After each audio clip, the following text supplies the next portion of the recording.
Bismillahirrahmanirrahim. Assalamualaikum warahmatullahi wabarakatuh. Pada pertemuan kali ini, ketemu lagi sama Wilda ya. Ini pertemuan kita yang keempat. Kali ini kita akan membahas tentang prinsip rumah merpati atau pigeonhole gitu ya. Saya share screen dulu ya.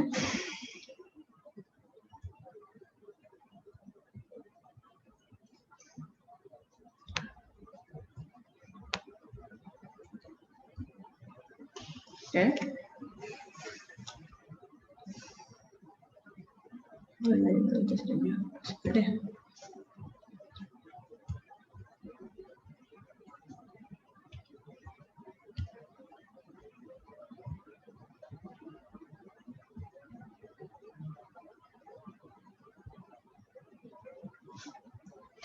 Bismillahirrahmanirrahim. Kali ini kita bahas masalah prinsip rumah merpati, bisa disebut juga dengan pigeonhole, ada juga yang disebut dengan sangkar burung, ya macam-macam. Intinya itu adalah bagaimana menempatkan merpati atau suatu objek dalam suatu kotak atau rumah atau sangkarnya gitu. Oke, konsep dasar dari prinsip rumah merpati adalah misalkan kita punya tiga kotak, ini adalah sarang merpatinya ya. Kemudian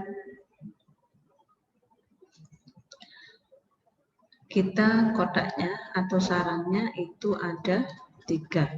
Kemudian kita punya merpatinya sebagai objeknya, kita punya 4.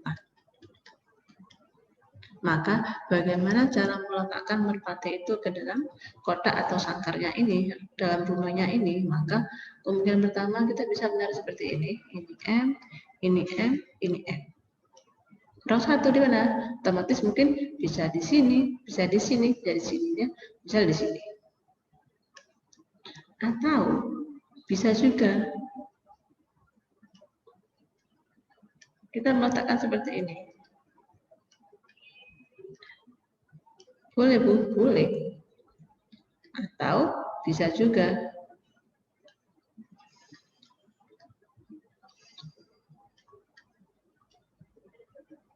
misalkan ini sudah ya tadi ya. Nah, yang atas yang ada 2-nya. Tadi kan di bawah yang ada 2-nya, sekarang di atas. Atau bisa jadi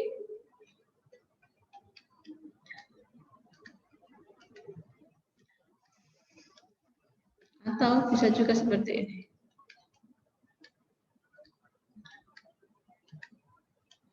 Nah, ada lagi kemungkinan lain? Nah, untuk penempatannya saya bisa di sini, bisa di sini.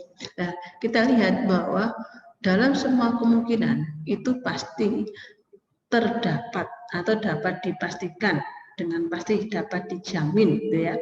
Jadi dipastikan, dijamin pasti terdapat sedikitnya satu kotak atau satu sarang yang memuat paling sedikit 2 merpati. Lihat ya.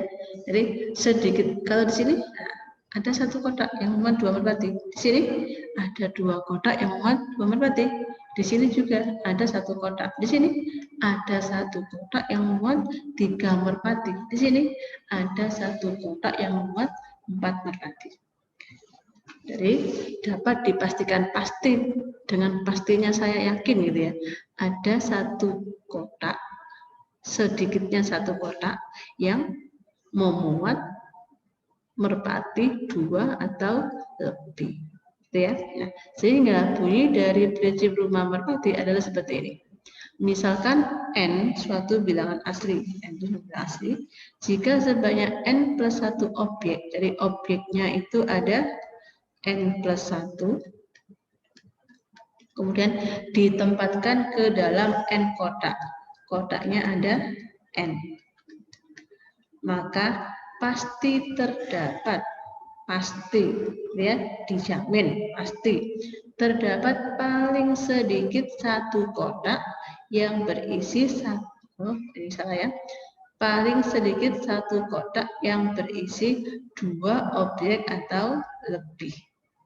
Ya, ilustrasinya tadi. Ya, di sini tidak pengaruh kotak mananya yang diisi, kotak mana yang diisi. Yang pasti ada atau pasti terdapat itu aja. Entah kotak yang atas, kotak yang bawah itu tidak berpengaruh. Ya, kita tidak fokus di kotak yang mananya, tapi adanya, hanya adanya saja. Gitu ya.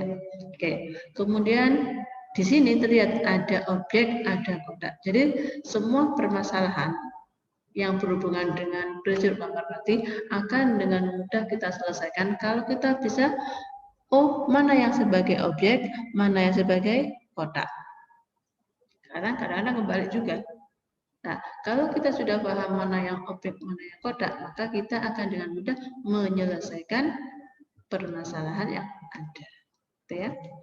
Sebagai contoh, nilai ujian setiap siswa merupakan bilangan bulat dari 0 sampai 100. Berapa banyak siswa minimal yang harus dipilih secara acak agar dapat dijamin bahwa ada 2 siswa yang memiliki nilai ujian yang sama. Oke, berarti ini apa? Iya. Kotaknya apa kotaknya? Objeknya mana?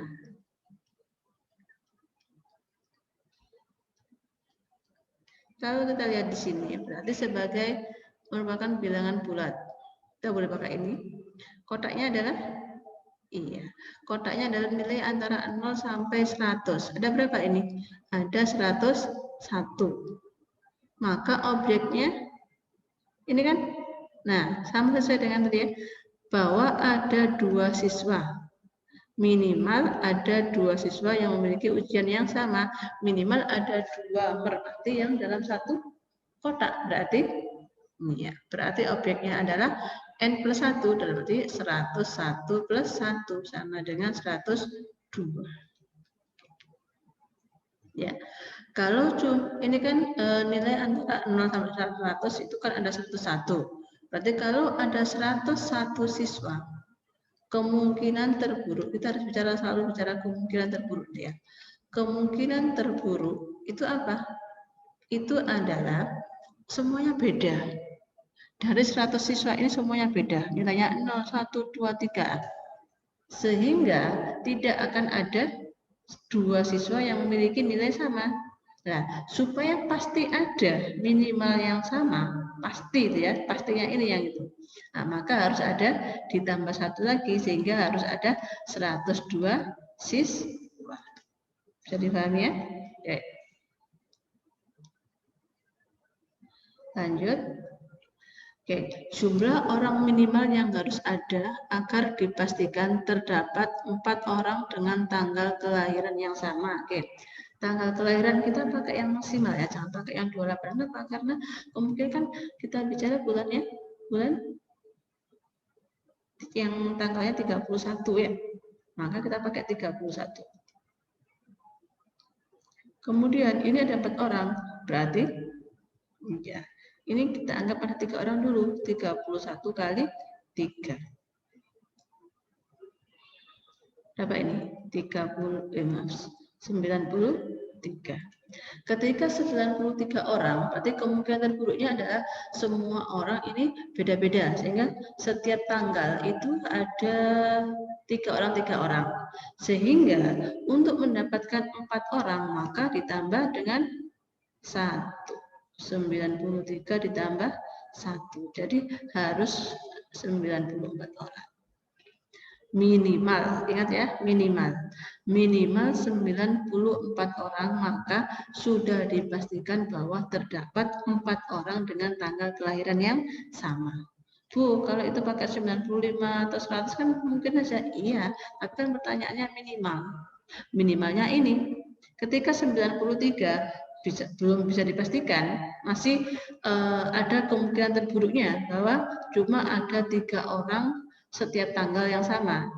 Nah, supaya ada 1 orang lagi, maka ditambah 1 sehingga harus ada minimal 94 orang sehingga terdapat 4 orang dengan tanggal kelahiran yang sama. Bisa dipahami ya? Prinsip dari rumah merpati. Nih, paling sedikit berapa bilangan yang kita pilih dari 1, 2, 3, 4, 5, 6, 7, 8 supaya bilangan-bilangan yang kita pilih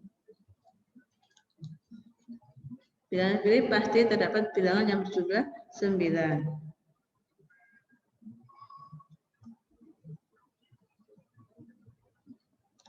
Oke. Supaya jumlah 9. Kita lihat ada berapa kelompok supaya jumlahnya 9. 1 dengan 8, 2 dengan 7, 3 dengan 6, 4 dengan 5. Ada 4 kelompok ya. Ada 4 kelompok. Ketika kita memilih 4 angka, maka kemungkinan apa? Kemungkinan terburuknya yang kita pilih adalah kelompok ini. Misalkan. Sehingga tidak ada yang berjumlah 9. Sehingga kita butuh 1 angka lagi. Sehingga entah itu nanti 7 atau 8. Nah, sehingga jumlahnya nanti bisa 9. Gitu ya. Sehingga kita harus memilih 5 angka. Kita harus memilih 5 angka sehingga jumlahnya nanti pasti terdapat bilangan yang berjumlah 9. Bisa dipahami? Kita lanjut ya.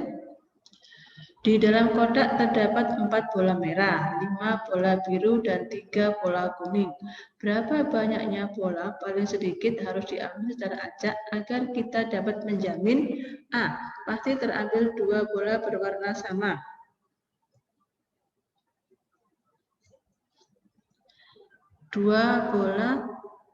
Dipastikan 2 bola berwarna sama. Kan ada merahnya ada berapa? Merahnya ada 4.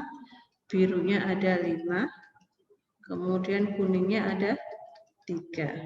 Nah, berapa yang kita ambil agar 2 bola berwarna sama? Ketika kita ambil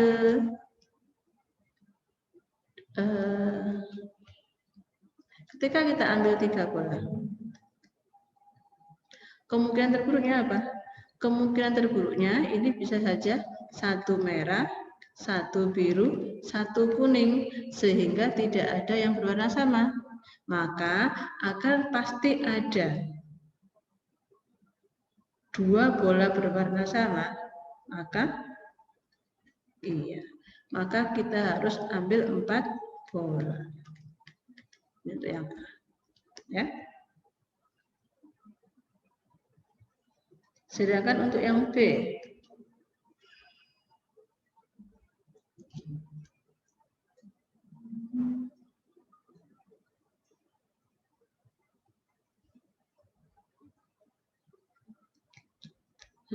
yang B, pasti terambil 2 bola, ini bola ya, 2 bola berwarna berbeda.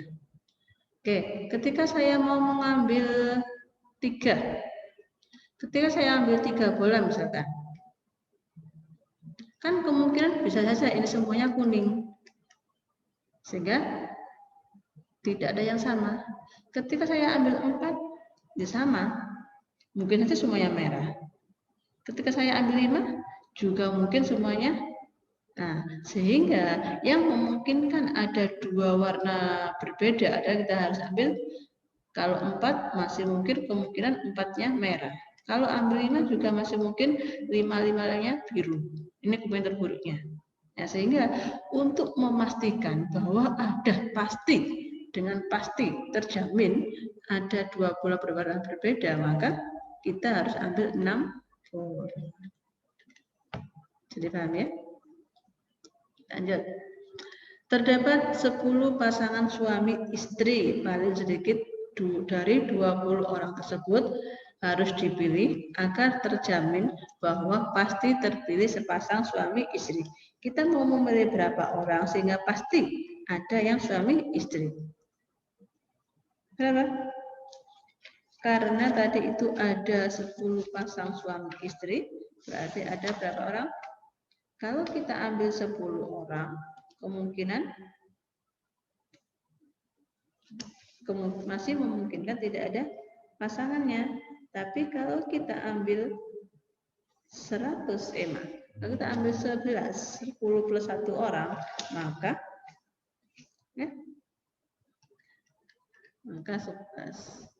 11 orang ya.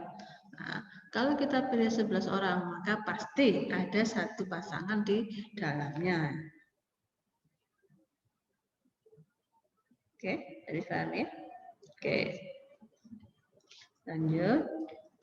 Oke, misal terdapat 5 orang yang dipilih secara acak.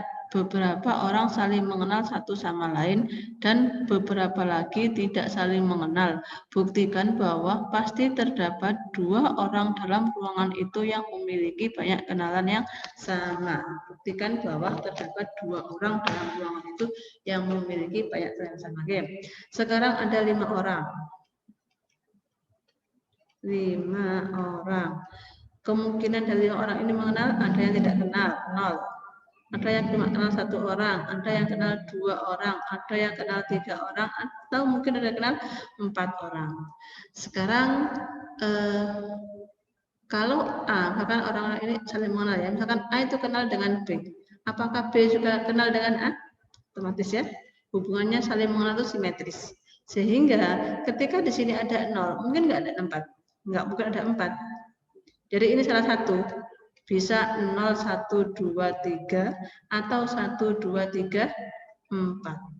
0 nggak mungkin ada 4. Karena ketika ini nggak kenal sama sekali. Jadi nggak mungkin ada orang yang akan mengenal 4 orang. Karena orangnya ada 5. Jadi dipahami?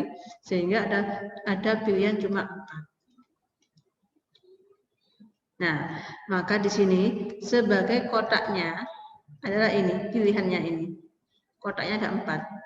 Sedangkan objeknya sebagai orangnya 5.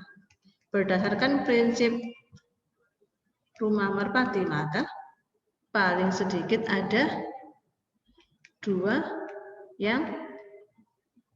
orang yang kenalannya sama, ya, terbukti.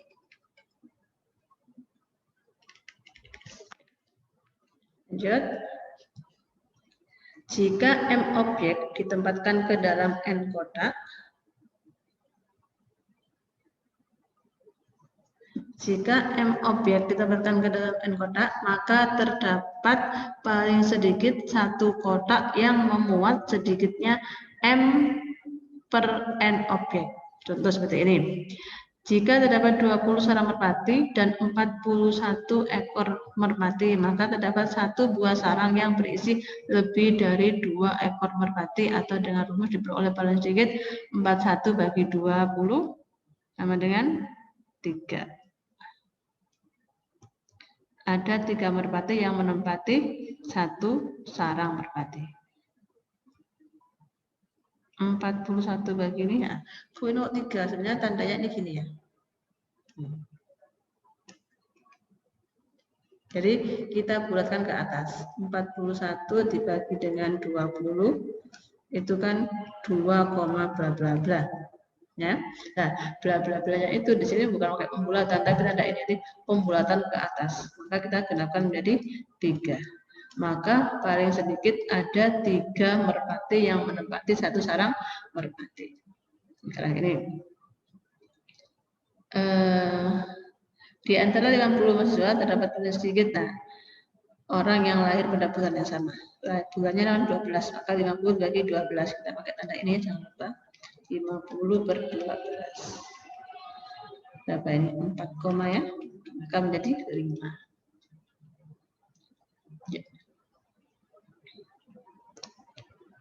Akibat pertama prinsip rumah merpati umum, misalkan M dan R bilangan asli. Jika sebanyak N R plus min 1 plus 1 objek yang ditempatkan dalam kotak, maka pasti terdapat paling sedikit 1 kotak yang berisi R objek atau lebih. Jadi objeknya itu ada ini ya, ini objeknya. Kotaknya ada N. 1 kotak yang berisi objek. Jadi kotaknya itu ada N. Objeknya ada R ditambah 1. Maka nanti pasti paling sedikit 1 kotak berisi R objek. subyek atau lebih. Contoh saja, contoh supaya dipahami. Oke, di sini nilai ujian siswa merupakan penentu dari NH100. Menurut berapa siswa yang harus dipilih teracak agar dapat dijamin bahwa ada 2 siswa yang memiliki nilai ujian yang sama. Ya, kita tahu bahwa dari 0 sampai 100 itu berarti ada berapa? Ada 101 kemungkinan. Satu kemungkinan nilai. Nah, maka kita harus pilih berapa? Kita harus pilih 102. Nah, ini ada 2 siswa yang memiliki nilai ujian yang sama. Ini tadi sudah ya kita baca awal tadi. Kalau kita ini yang kita baca awal tadi, kalau kita pakai rumus yang ini maka gimana? Maka 101 apa ini? Ini sebagai ini n-nya ya. Tadi rumusnya apa tadi? N R min 1 ditambah 1. 101 R-nya apa? R-nya 2 min 1. Dari mana 2? Dari sini. Ini sebagai R-nya. Ya, ditambah dengan 1. Jadi 101 ditambah 1. Jawabannya adalah 102. Sama dengan yang kita bahas di awal tadi. Ini A, ini B, ini C. Ini A. Sekarang yang B, ada 3 siswa yang memiliki nilai ujian yang sama. Bagaimana? Tinggal dimasukkan ya. Berarti ini sebagai apa? Sebagai R-nya. N-nya 101. Kotaknya kan 101 karena antara 0 sampai 100 itu ada 101. Ini R-nya 3. 3 min 1 ditambah 1 sama dengan 203. Ya, ini 200 ya. Oke, ini yang C. Ada siswa yang memiliki tinggal dikatakan berarti 101 M min 1 ditambah 1. Oke, dipahami? Oke. Sekarang akibat kedua. Akibat kedua dari prinsip rumah merpati umum adalah misalkan N besar dan N kecil bilangan asli. Jika sebanyak N objek ditempatkan ke dalam N kotak, maka pasti terdapat paling sedikit 1 kotak yang berisi N. Ini tadi sudah dibahas ya, hampir mirip dengan yang dibahas tadi. Sekarang dari 1000 orang, berapa banyak yang terjamin mempunyai tanggal ulang tahun yang sama? Berapa ya? Berarti N besarnya adalah 1000. Kemudian N kecilnya adalah berapa? Tanggal ulang tahun yang sama. Pakai apa? Berapa? Apakah 31? Tanggal ulang tahun itu berarti sama persis ya, ada 360. 366. Ya, sehingga N per N 1000 dibagi 366. Ini sama dengan 2, bla bla bla. Hasilnya sama dengan 3. Jadi ada 3 orang yang pasti mempunyai ulang tahun yang sama. Oke, demikian. Demikian materi kita kali ini. Nanti akan dikasih beda soal ya untuk latihan. Tapi sebelumnya silahkan difahami dulu. Kemudian nanti kita seperti biasa kita akan diskusi. Semoga bisa difahami dan kalau nggak paham ditanyakan ya, nggak usah tanya malu-malu. Saya harap bisa lebih aktif lagi, gitu ya. Oke, terima kasih. Saya akhiri dulu. Assalamualaikum warahmatullahi wabarakatuh.